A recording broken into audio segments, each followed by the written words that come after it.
The most terrifying moment in any job interview is always the first question. Tell me about yourself. Your mind goes blank. Should you talk about your university, your last job, your hobbies? Welcome to LevelUp English Podcast. Today, we are going to remove all that anxiety.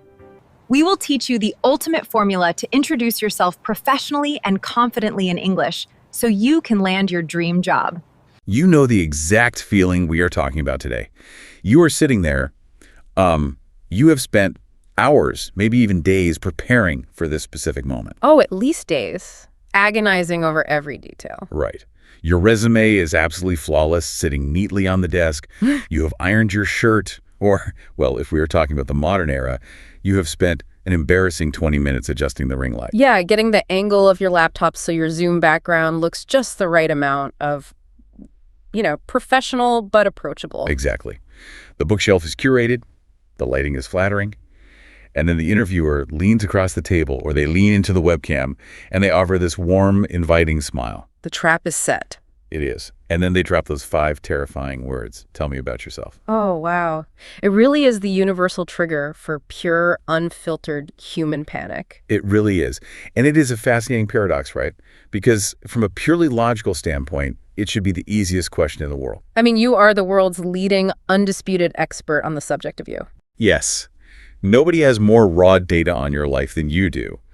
But the second those words hang in the air, the brain just flatlines. Totally flatlines. You forget your own narrative arc. You forget what you've been doing for the last decade. And you feel this overwhelming, crushing pressure to summarize your entire complex, multidimensional existence into a neat little 30-second soundbite. Which is entirely paralyzing. It is. So for our deep dive today, we are going to fix that. We really are, because this question is the absolute definition of an unstructured trap. An unstructured trap. I like that. Explain what you mean by that. Well, think about it. When you are asked a specific question like, what is your proficiency with this software? Or can you explain your project management methodology? Right. The boundaries of the answer are clearly drawn for you. Exactly. You know where the sandbox ends. But tell me about yourself. Removes all the boundaries entirely. It really does. It is just a massive void. Yeah. And it places the entire cognitive burden of structuring the conversation onto the candidate. Usually within the very first minute of the interaction, too. Right, when their cortisol levels are already peaking. And that is exactly the architecture we are deconstructing today. Yes. We are looking at a highly specialized master document. And the context of this document is actually super interesting. It is. Originally, this source material was designed as a survival guide for non-native English speakers trying to navigate this exact landmine in corporate job interviews. But the underlying psychological truths it reveals and, the actionable frameworks it provides, they transcend language barriers entirely. Oh, completely. They apply to anyone, anywhere operating in any high-stakes professional environment. So our mission for this deep dive is to extract those universal truths and rescue you from that specific flavor of panic. We're going to look at the underlying psychology of why the human brain fails so spectacularly when faced with open-ended ambiguity. And we are going to examine the physical mechanics of projecting authority when your biology is, frankly, screaming at you to run away. Yeah, the fight or flight response, we will get into that. Plus, we are going to break down the present, past, future formula, which our source document presents as the ultimate cheat code for taking control of the narrative. But before we get to the structural solutions, we really have to examine the pathology of the failure. Yeah, to fix the answer, we have to understand why smart, highly qualified, eloquent professionals routinely self-destruct when they hear this question. It happens all the time. And this document points out a fundamental misunderstanding of the assignment itself. The assignment being the question, tell me about yourself. Right. The source explicitly warns against sharing your life story. It creates this hard boundary against mentioning childhood details or deep family backgrounds. Hometowns, totally irrelevant personal hobbies. You have to leave them out. There is an example in the text that highlights how sideways this can go. The hypothetical candidate is asked to introduce themselves, and they say, I was born in Yangon, I have 3 brothers, and I like playing football. Oh, wow. Yeah. Right. It sounds ridiculous in a corporate context. But it is actually a perfectly rational response if you take the question literally. I feel that is true. If we look at the psychology behind why a candidate retreats to those specific facts, it reveals a lot about how the human brain handles stress. Right.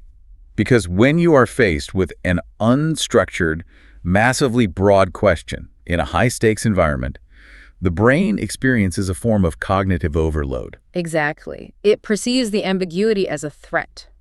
And in response, it looks for undeniable, solid ground. It reaches for foundational facts, like where am I from, who is my family, what do I like to do? Yes, because those are the core pillars of your personal identity. In a moment of panic, your brain offers up these pillars as a psychological safety blanket. It is a defense mechanism. Totally. Your brain is basically saying, I might not know what this hiring manager wants to hear about my 5-year career trajectory, but I am absolutely certain that I have 3 brothers and I like football. Yeah.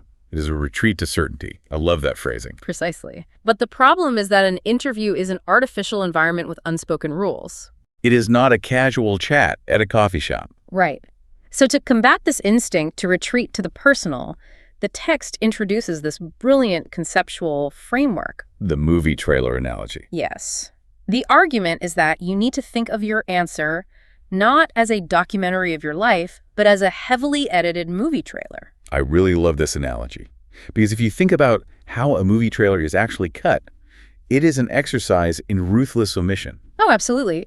A trailer does not show the protagonist waking up, brushing their teeth, doing their laundry. Or sitting in traffic on a boring commute. Yeah. Even though that is what makes up 90% of the character's actual day. Right. Nobody wants to watch that. The trailer only shows the explosions, the high-stakes negotiations, the dramatic turning points. It curates only the moments that serve a single specific purpose. Which is convincing the audience to buy a ticket. Yes. It curates for impact rather than accuracy. And that is a huge distinction. A resume is accurate, your life story is accurate, but a pitch must be impactful. Okay, but let me push back on this line of thinking for a moment. Sure, go ahead. Because it feels a bit, I do not know, clinical. The modern corporate narrative is entirely about bringing your whole self to work. We hear constantly about the importance of cultural fit, about vulnerability in leadership, about treating employees like holistic human beings rather than just cogs in a machine. That is very true.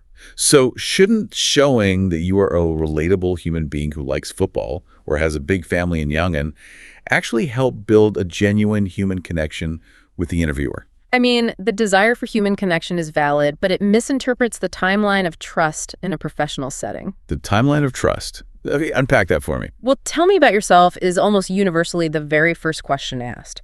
At minute 1 of an interview, the hiring manager is not testing for cultural fit.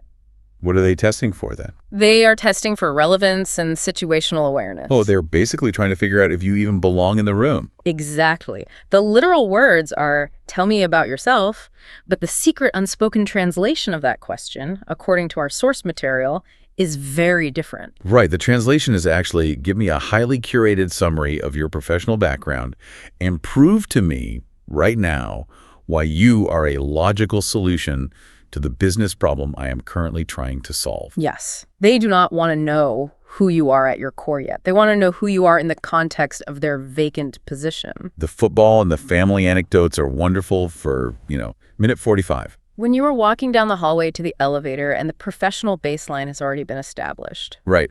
But in minute 1, if you start with your hometown and your hobbies, you are signaling a lack of professional boundaries. You are failing the test of relevance. It makes me think about how this would play out if an artificial intelligence was asked to summarize itself in a business context. Oh, that is a great thought experiment. Right.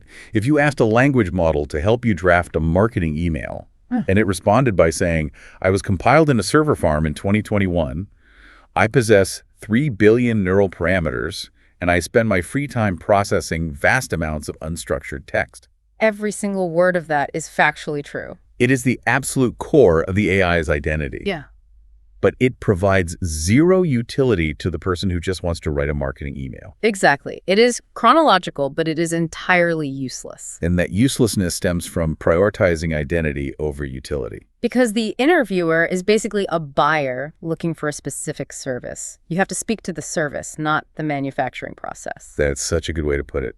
Which brings us to the actual architecture of how to build this answer. Right. If the movie trailer should not start with your childhood, where is the most effective place to begin? The master document provides a foolproof, script-free framework called the present-past-future formula. Yes, it is a cognitive container that rescues you from the trap. Step 1 is the present. And the document is incredibly rigid about this. Very rigid. It instructs the candidate to establish exactly who they are right now at this very moment, starting with their current role or their current professional status. The phrasing they suggest is highly targeted. Things like, currently I am working as a data analyst at TechCorp. Or I am a recent graduate from State University with a degree in communications. You are immediately planting a flag in the ground of today. So let's look at the mechanism behind why starting in the middle of your timeline is so effective. Yeah, why does the framework forbid us from starting at the beginning of our careers? It exploits a deeply ingrained cognitive shortcut known as recency bias. Recency bias. Yeah, it is the human tendency to place the highest weight and importance on the most recent events or the most newly acquired information. That makes sense. And if we view the interviewer not as an all-powerful gatekeeper, but as a deeply anxious human being trying to mitigate risk, this makes perfect sense. Oh, absolutely. Hiring someone is a massive financial, operational, and cultural risk for a manager. Right. If they hire the wrong person, it reflects poorly on them, it costs the company money, and it disrupts the team. Therefore, their primary concern is not what you were capable of doing 5 or 10 years ago. Their overwhelming immediate concern is what you are capable of doing today. They need to know if you are a safe bet right now. Yes. By starting your answer with your present status, you instantly anchor them in your current highest level of competence. You soothe their primary anxiety immediately. You say, I am a functioning, employed professional doing exactly this level of work. But consider the alternative, because historically, that is not how humans tell stories. No, it is not. The most enduring narrative structures we have, from mythology to modern cinema, almost always start at the beginning, once upon a time. We establish the origin, we build the context, and we follow the chronological journey. Exactly. So when you meet someone at a dinner party, starting a story with the absolute most recent thing that happened to you feels jarring. It creates friction. Isn't it disorienting to intentionally skip the entire beginning of your professional life? Well, it would be profoundly disorienting if an interview were a campfire story.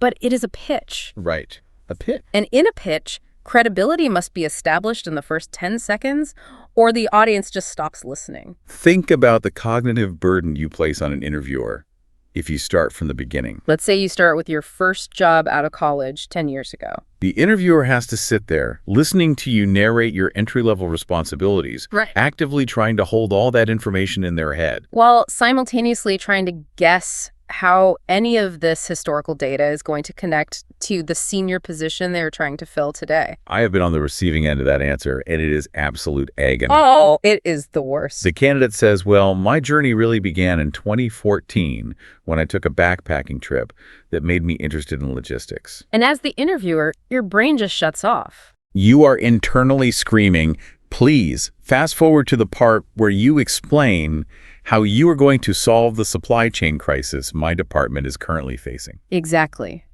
You are forcing the interviewer to do the heavy mental lifting of connecting the dots of your life. Which they do not want to do. No. By starting with the present, you do the work for them. You establish the pinnacle of your credibility right out of the gate. Once they know you are currently a senior logistics manager, they can relax. Their anxiety drops. And now they are actually willing to hear the brief backstory of how you got there because they know the story has a happy, relevant ending. Furthermore, starting in the present sets an immediate boundary on your narrative. It physically prevents you from rambling for 10 minutes about your early career missteps. It fundamentally flips the narrative structure from chronological to anti-chronological, prioritizing relevance over history. So we drop the anchor, we establish the present, we tell them who we are today. But anchoring them in the present only solves half the anxiety. Right. You have proven where you are, but you have not proven how you got there. Or whether your current title is backed by actual sustained experience. And that brings us to step 2, the past. The past is where you validate the present. But again, the document issues a strict warning. You cannot just read off your resume in reverse chronological order. Right. The instruction is to curate and highlight only 1 or 2 major achievements or skills from your past that perfectly align with the specific job description you are currently interviewing for. The source offers bridging phrases for this section, like, before this, I worked in the renewable energy sector where I developed my skills in project management. Or, over the past 3 years, I have gained extensive experience in client relations. The operative constraint here is 1 or 2 achievements. Yeah. We can refer to this as the rule of 2. Why restrict a 10-year career to just 2 bullet points, though? It comes back to cognitive load and the limits of working memory. The brain's RAM, essentially. Exactly. Human working memory is incredibly limited. Psychological models suggest we can only hold a handful of new items in our active memory at any given time. So if you walk into an interview and unleash a laundry list of 10 different responsibilities you held across your last 3 jobs, you overflow their cognitive buffer. They will remember absolutely none of it. It all blends into a gray noise of corporate jargon. But if you serve them 2 highly relevant, tailored skills, those concepts actually have space to stick. They form a stable memory. It is the difference between throwing a handful of loose sand at someone versus throwing a baseball. Oh, I like that visual. If you throw the sand, it just scatters everywhere, hits them in the face, and leaves a mess. They catch nothing. But if you throw the baseball, a single, solid, cohesive object, they can actually catch it and hold on to it. Yes. That is a perfect visualization of cognitive chunking. And the other psychological mechanism operating in step 2 is the concept of matching. Right. By deliberately selecting only the past achievements that align with the specific keywords and requirements of their job description, you are drawing a deliberate, invisible line between your historical reality and their future needs. You are subtly training their brain to see you already functioning in the role. But, the emotional discipline required to execute this step is staggering. It really is. In creative writing, there is a famous piece of advice attributed to William Faulkner: kill your darlings. Yes.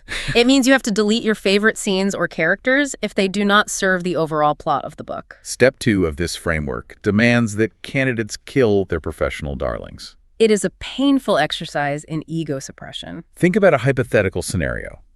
Imagine a highly skilled software engineer who is interviewing for an engineering manager position. Okay. For the last 6 years, this person has been an absolute coding wizard. They have built incredibly complex back-end architectures. They have solved impossible algorithmic bugs. They dream in Python. Right. They are fiercely, deeply proud of their technical prowess. It is the core of their professional identity. But the job they're sitting in the room for, the management role, is entirely about managing human beings, allocating budgets, unblocking timelines, and conducting performance reviews. So the overwhelming temptation for that engineer is to spend the past section of their answer talking about the brilliant code they wrote. Because that is their darling. They desperately want the interviewer to validate their identity as a genius coder. But to actually win the management job, they have to force themselves to ignore 6 years of beautiful code. And instead, highlight the one time they led a cross-functional task force. Or the time they successfully mentored 3 junior developers through a difficult sprint. It requires a tremendous amount of emotional intelligence to suppress your own ego and only serve the interviewer the specific data points they need to hear to feel safe hiring you as a manager. The friction occurs because the candidate wants to be validated for their entire history, but the interviewer only cares about their future utility. The mastery of the present-past-future formula lies in its ability to force you to edit yourself. It removes your ego from the equation entirely and makes your answer a mirror reflecting the audience's needs. Which provides the perfect transition into the final piece of the architecture. You have proven competence in the present. You have proven a track record in the past. But the hiring manager still has one massive anxiety left. Do you actually care about this company, or are you just looking for a paycheck? And that is step 3, the future. This is where you address the motivation. The document says this step is entirely about answering the unspoken question, why are you sitting in this specific chair, talking to this specific company today? The suggested phrasing is highly intentional. Like, I'm here today because I admire your company's recent work in artificial intelligence, and I am eager to bring my skills to your team. Or, I am looking for a new challenge where I can take on more leadership, which is why I was so excited when I saw this specific position. To really understand how crucial this step is, we can look at it through the lens of a first date analogy. I love this one. The interpersonal dynamics are remarkably similar. Walk us through the parallel. Imagine you are sitting across from someone at a nice restaurant on a first date. You sit down, the menus arrive, and for the first 20 minutes, you talk exclusively about your current job, your current apartment, and your current hobbies. That is your present. Right.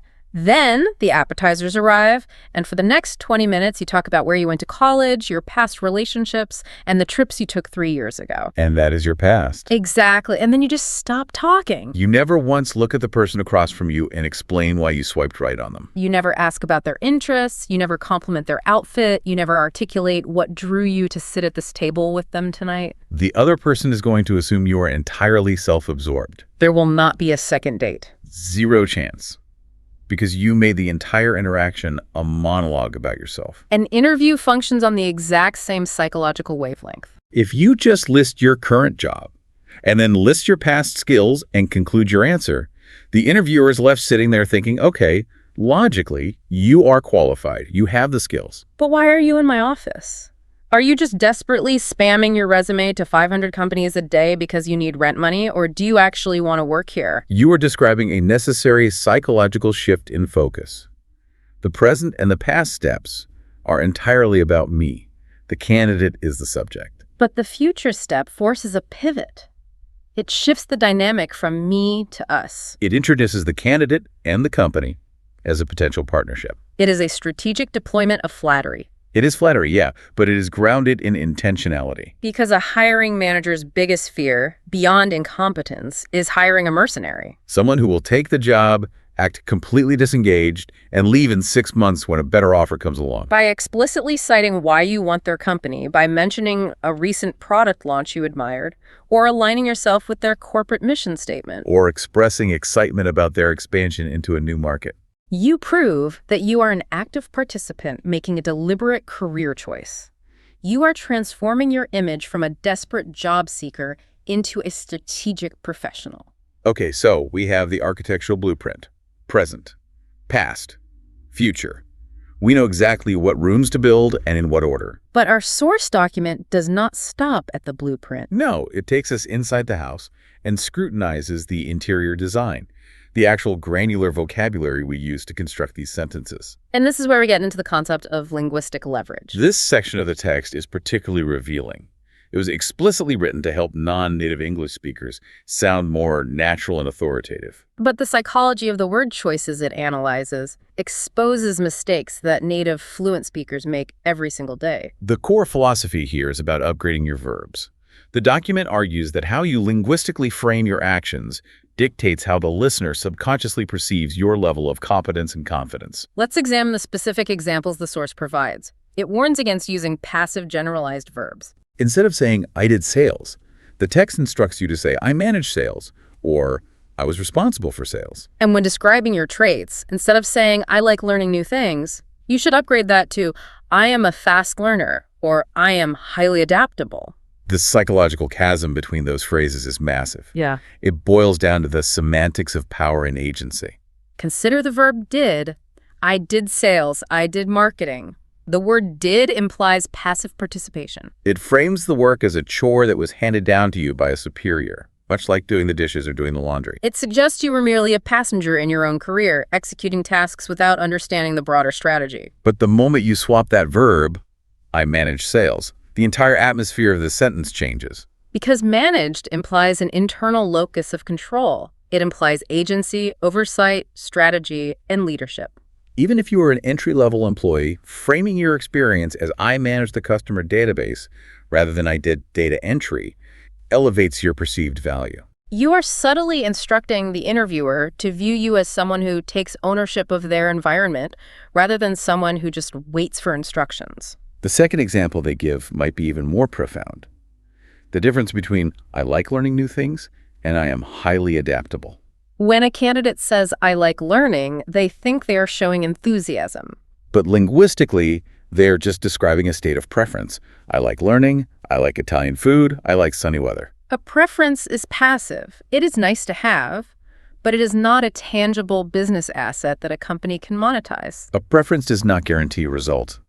But when you declare, I am a fast learner, or I am highly adaptable, You are no longer describing a hobby. You are declaring an innate identity trait. You are establishing a core competency. You are transforming a passive feeling into a measurable, deployable skill. It completely changes how the hiring manager calculates your future utility. It is wild to think about how reality is entirely constructed by language in these rooms. Changing a single verb shifts the power dynamic. And the document offers one final linguistic upgrade, which it highlights as the ultimate way to sound foundational and professional. Using the phrase, "my background is in," instead of the more common "I studied" or "I worked in." Exactly. Saying "my background is in graphic design" sounds infinitely more expansive and rooted than saying "I was a graphic designer." It implies a deep structural foundation of knowledge rather than just a fleeting job title you once held. But the document introduces a critical caveat here. You can construct the perfect present, past, future narrative. You can deploy the most powerful, agency-driven verbs in the English language. But if your biological hardware, your physical body, your breathing, your voice betrays the script, the entire message instantly collapses. This is the unspoken interview, the realm of tone, pacing, and physical mechanics. And the document identifies a massive, almost universal point of failure: the speed issue. When humans get nervous, they talk faster. And the text notes that speaking too fast not only ruins pronunciation, which is highly critical for the non-native speakers this guide was originally written for, but it also fundamentally alters how your intelligence is perceived. To understand why we do this, we have to look at the biology of the fight or flight response. When you walk into an interview room or log onto a high-stakes Zoom call, your brain is assessing the environment for threats. The amygdala, which is the fear processing center of the brain, is highly primitive. It cannot differentiate between a physical threat to your life, like being stalked by a predator, and a social threat to your status, like being judged by a hiring manager. The stakes are your livelihood, your ability to pay rent, your social standing. To the primitive brain, social rejection in the tribe is the equivalent of death. Precisely. So the amygdala hijacks the system. It signals the hypothalamus, which triggers the adrenal glands. Cortisol and adrenaline flood your bloodstream. Your heart rate spikes to pump blood to your muscles. Your vocal cords actually physically tighten, which raises the pitch of your voice. Your breathing becomes shallow. Your biological imperative in that exact moment is to escape the danger zone as rapidly as possible. But social convention dictates that you cannot literally sprint out of the conference room. So your brain tries to escape the situation verbally. You rush through your answer. You dump all of your rehearsed information onto the table at lightning speed so you can stop being the focal point of the predator's attention. You talk fast to survive the moment. And that biological survival tactic creates a disastrous professional paradox. The paradox is that the faster you speak to get it over with, the more scattered, frantic, and out of control you appear to the listener. Speed communicates panic. It signals that you are overwhelmed by the pressure of the room. Conversely, intentionally slowing down your speech, which feels like literal physical agony when your veins are pumping with adrenaline, makes you appear immensely authoritative, thoughtful, and in total command of your environment. The source material provides a highly specific mathematical countermeasure to this biological hijack. It instructs the candidate to take a deep breath and speak exactly 10% slower than they think they need to. That 10% metric is brilliant because it addresses the time dilation that occurs under stress. Time dilation. I've definitely felt that during interviews. When you are flooded with adrenaline, your internal clock speeds up. Your perception of time is distorted. What feels to you in that panic state, like a normal, agonizingly slow speaking pace, is actually a frantic, breathless sprint to the interviewer sitting across the table. Right. By consciously forcing your brain to throttle the speed down by 10%, you are not actually speaking slowly. You are merely correcting the distortion and returning to a normal conversational baseline. Furthermore, the physical act of taking a deep breath and slowing down your cadence mechanically forces the parasympathetic nervous system to engage. It applies the brakes to the adrenaline dump, and it gives you the crucial milliseconds needed to articulate your words clearly. Alongside pacing, the text addresses visual dominance. It insists on maintaining eye contact. Looking directly into the camera lens for virtual interviews, or holding steady eye contact in person. Which again requires overriding a biological instinct. Right, because when a primate feels threatened by an alpha, the instinct is to avert the gaze, to look down, to expose the neck, and show submission. Forcing yourself to hold eye contact is a physical assertion of equality. It non-verbally communicates, I am not prey, I belong in this room with you. And the final parameter the document sets for this entire performance is the strict boundary of length. It dictates that the complete answer must remain between 1 and 2 minutes maximum. The explicit warning in the text is, do not bore them. The relativity of time is never more apparent than in an interview. When you are practicing your answer in the mirror at home, 2 minutes feels incredibly brief. You think, how can I possibly explain my greatness in 120 seconds? But when you are in the actual room, monologuing, and the hiring manager is just sitting there silently staring at you, 3 minutes feels like a geological epoch. It feels like an absolute lifetime. If you push past the 2-minute mark, you have abandoned the movie trailer strategy entirely. You are no longer pitching. You have locked the doors and started screening the entire unedited director's cut of your life. The interviewer has a schedule. They have a dozen other specific questions they need to get through. Respecting the 2-minute boundary is the ultimate proof of situational awareness. It proves you understand the constraints of the business environment. All right, we have meticulously unpacked the theory. We have the psychological blueprint of the present, past, future. We have the semantic power of verbs. We have the biological mechanics of pacing and eye contact. But to truly synthesize this knowledge, we need to observe it in a practical application. The source document concludes with a brilliant stress test. It provides 2 role-play transcripts from a hypothetical candidate named Maya, a bad example and a good example. Let's put the bad example under the microscope first. Here is the text of Maya's initial unoptimized answer. The interviewer says, "Tell me about yourself," and Maya responds, "Hi, I am Maya. I am 25 years old. I live in the city with my parents. I like watching movies. I want this job because I need money." Oh, Maya. It is almost painful to read because it is just so brutally, beautifully honest. It is the pinnacle of honesty, and yet it is a complete professional catastrophe. It violates every single principle we have established over the last hour. Let's trace the failures structurally. Step 1, the present. Does she establish immediate professional credibility? Not remotely. She establishes her biological age, her domestic living situation, and her entertainment preferences. I am 25. I live with my parents. I like movies. It is deeply personal and entirely devoid of professional utility. If I am the hiring manager, I'm sitting there thinking, I appreciate the vulnerability, Maya, but what can you actually do for this company? She fell face first into the unstructured trap. She panicked and offered up the undeniable facts of her personal existence. Next, step 2, the past. Does she curate relevant skills using the rule of 2? The past does not even exist in this answer. There is 0 historical track record provided. She has offered no evidence that she has ever performed a task, let alone managed one. And finally, step 3, the future, the motivation. She says, I want this job because I need money. Which, let's be clear, is the fundamental, unvarnished truth of the global capital system. We all exchange our labor for currency so we can survive. Right, but saying the quiet part out loud in minute 1 of an interview makes the entire interaction entirely self-serving. It is 100% focused on me instead of us. It does not stroke the company's ego. It shows 0 alignment with their strategic goals. It essentially communicates, I am a financial burden and I need you to solve my personal cash flow problem. It frames the candidate as a liability rather than an asset. But the document does not leave Maya to fail. Thank goodness. It provides a highly engineered rewrite of her answer, applying the complete framework. Let's analyze the good example. Here is Maya, version 2.0, executing the framework. Currently, I am a digital marketing assistant at ABC Agency, where I manage social media campaigns.